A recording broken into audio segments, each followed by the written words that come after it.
found by the United States, cannabis was condemned in the United Nations 1961 Single Convention on Narcotic Drugs as being a most dangerous drug and hardly of any therapeutic value.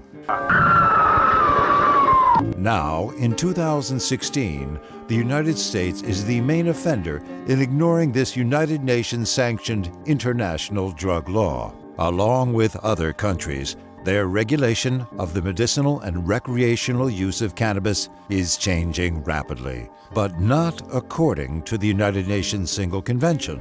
The legalization of cannabis for non-medical and non-scientific purposes contravenes the International Drug Control Treaty.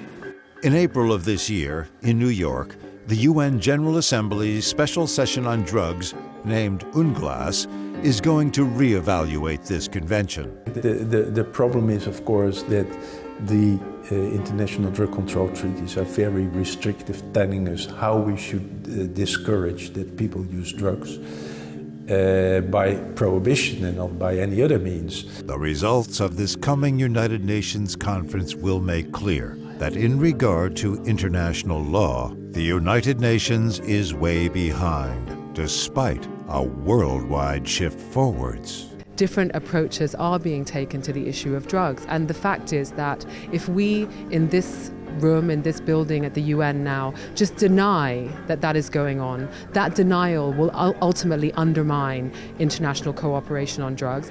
This coming session will still be a meeting ground for hardliners who are aiming to continue the war on drugs. We have to make sure that anything that is being done in an illicit manner, outside the control, is seriously controlled. Keeping drugs illegal is very important. There are various damages, and I think, for instance, cannabis is one of the most dangerous drugs. Anything that can take him into the domain of addiction needs to be controlled.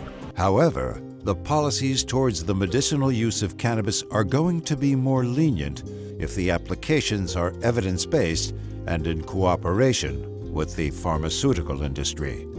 This means that the cultivation, production, and supply of medicinal cannabis is controlled by the state and prohibits the cultivation of cannabis for individual use. We need to rethink the entire concept on how we want to continue our policies on drugs to make sure that people have their own liberty, that human rights are respected, that at the same time people are protected from the harm that drugs also can do. And that's not easy, but it's clear that we can't continue as we did until now.